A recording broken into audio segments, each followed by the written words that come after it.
Hola, buenas. Voy a grabar un video. Esta vez voy a hablar acerca de... No voy a continuar lo que venía hablando en los últimos videos que tiene que ver con el hispanismo y antiindigenismo, que eso yo igual lo voy a seguir, pero lo voy a seguir en otros videos, profundizando, porque además no me quedó muy clara la idea de lo que quería transmitir. O sea, no quedó plasmado claramente en los videos. Pero ahora quiero hablar acerca de un tema, porque vi algo recién en internet, en YouTube justamente, que vi a Bernardita Ruffinelli con Stingo. Yo de repente me meto a ver las tonteras que hablan en el baile los que sobran y algunos otros grupos de izquierda radical, ¿no es cierto? Y me puse a ver que la tenían, creo que como reemplazante, la Alejandra Valle, la Bernardita Ruffinelli. Yo la conozco personalmente, por eso me interesó y por eso dije, bueno, voy a grabar un tema compartiendo algunas ideas que me surgieron a partir de eso. ¿Por qué? Porque quería ejemplificar en ella lo que uno podría denominar como el cuico progre. ¿Ah?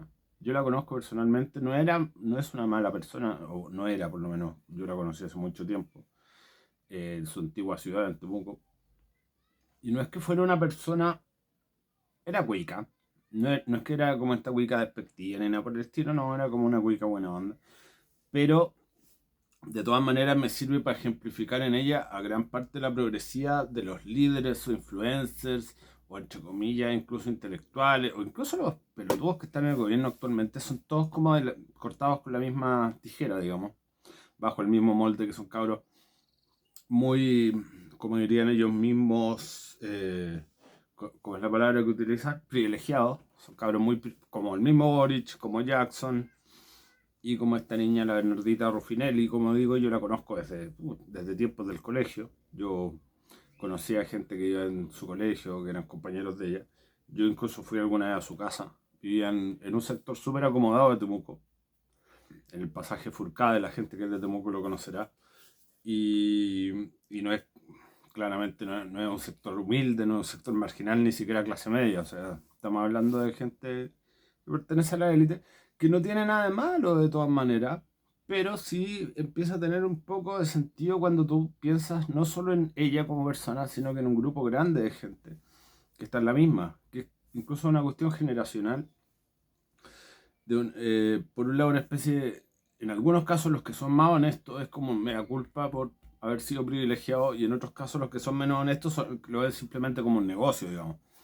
Vamos a representar a los rotos, pero nosotros los vamos a representar. O sea, no que sean los rotos mismos que se autorrepresenten. Digamos, la única pobre que había en el Frente Amplio, la única de origen humilde era la Carolina Oliva, y le hicieron la guerra interna también. O sea, hay que ser sincero en ese sentido. O sea, se quedaron todos los de Las Condes o Ñuñoa y se fue la que había nacido en Puente Alto, en esta gran villa que estaban demoliendo ahora, como se llama, no es el volcán.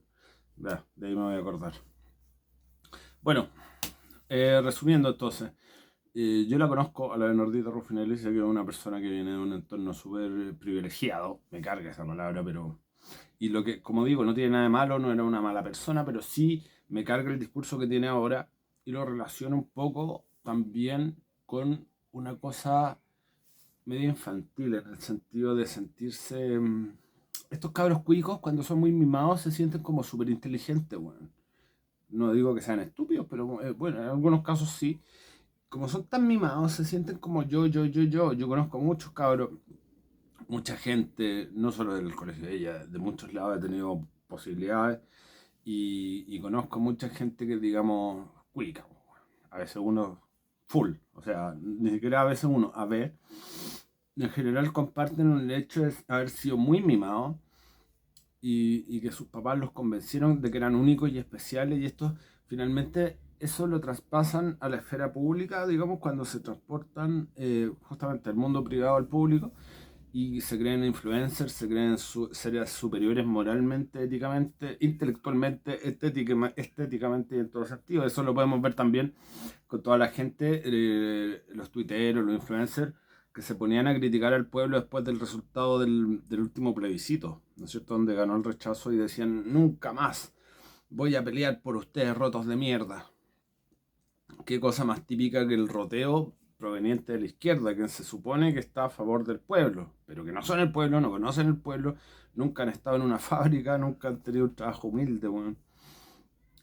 y en casos particulares nunca ha trabajado, o sea, directamente. O ha trabajado en sus consultoras, o en las pegas de sus papás, en las empresas de sus papás. Entonces, tienen nulo o muy ínfimo contacto con la realidad y por lo tanto también a veces tienden a exagerar, por ejemplo, los niveles de pobreza de la gente humilde o los ven con horror. Cosas que en muchos casos son normales, incluso para gente de clase media, para ellos son, ¡ay, qué atroz! ¿Cómo viven así?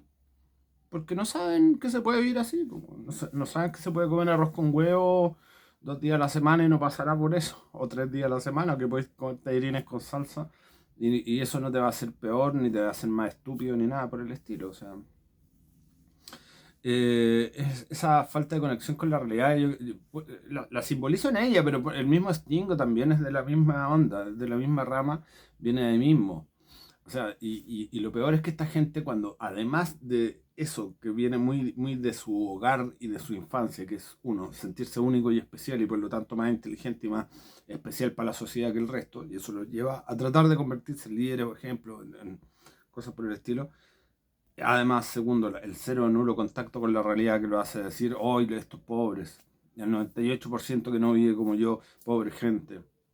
Pues eso es puro desconocimiento.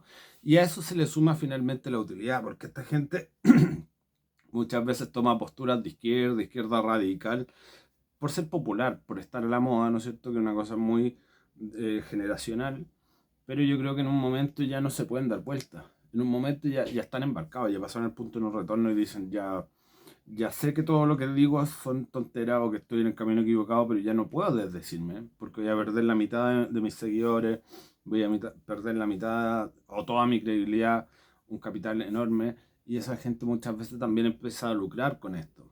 Entonces, esa vendría a ser la tercera o cuarta patita, entonces, de este juego bien interesante de por qué estos cuicos se transforman en influencers de izquierda o incluso los que son más inteligentitos en intelectuales de izquierda o en políticos de izquierda. El Merluzo mismo, o sea, el Merluzo estudió en el colegio más caro de Punta Arenas, así como la Ruffinelli estudió en el colegio más caro de Temuco. Yo lo sé, yo conocía a compañeros de ella, yo la conozco a ella, o sea, yo no era amigo, pero sí la conocí perfectamente. Yo fui a su casa, que se carreteé. Bueno, entonces, es bien interesante todo ese tema, porque, porque sí, por todo lo que estoy diciendo antes. O sea, eh, cuando el pueblo mismo se mire en el espejo y va a ver que esa gente no lo representa, o sea, por una cuestión hasta estética, man, no lo representa. Y que las prioridades de esa gente progresista, super woke, son las prioridades quizás de la izquierda en Estados Unidos y tampoco allá, bueno. O sea, allá el pueblo finalmente votaba por Trump, eran las clases medias, universitarios, etcétera, o algunas minorías súper específicas las que votaban por la izquierda, digamos, o por los liberals en Estados Unidos. Así que eso. Y como digo, finalmente el último eslabón, el último argumento de esta gente para no cambiar de idea, cuando yo creo que muchos no son tontos y se dan cuenta que las cosas que están diciendo no solo no tienen conexión o no hacen fit con lo que piensa el pueblo, sino que además son ideas tontas en el sentido económico, en distintos, la inflación misma y muchas otras. Les debería demostrar, y yo sé que muchos tienen relativamente buena educación y no son netamente estúpidos, digamos. Algunos sí, pero los más destacados, entre comillas, no. ¿Y por qué no se dan vuelta y por qué no se desdicen? Bueno, por una cuestión de no perder su poca credibilidad, sus seguidores, etcétera. Porque además es dramático cuando tú tienes mucha gente que te sigue por tus opiniones. Yo no a mí me sigue muy poca gente, pero los que seguirán sabrán que yo jamás he cambiado, no lo digo ni siquiera con orgullo, pero uno no cambia las convicciones, uno puede cambiar con respecto a un tema en particular, la visión, qué sé yo, el TPP-11, pero una cosmovisión, una visión general, uno no la cambia, no la debería, o era muy débil antiguamente, o era muy débil ahora, o estáis puro payaseando, no habéis leído nada, o no tenéis convicciones. O sea, eso es lo que uno pensaría de alguien. Por ejemplo, yo, la gran Sebastián Izquierdo, yo me acuerdo, yo empecé a seguir a Sebastián Izquierdo cuando él hacía contenido súper libertario, con el cual yo no estaba 100% de acuerdo. Incluso hay algunas cosas con las que estoy más de acuerdo ahora con él que antes, pero de todas maneras, ¿qué credibilidad puede tener una persona que cambia toda su visión, en todas las cosas. Para mí, cero, weón. Yo por suerte tengo videos de hace como 4 años. Lo primero que partí hablando fue contra la inmigración y contra el Frente Amplio, que son justamente las cosas que estoy hablando ahora. Y justo hablando que los del Frente Amplio eran cuicos y justo lo mismo que estoy diciendo en este video. Tampoco se trata de ser repetitivo, pero puta, por lo menos un poquito de coherencia y consistencia. Muchas gracias.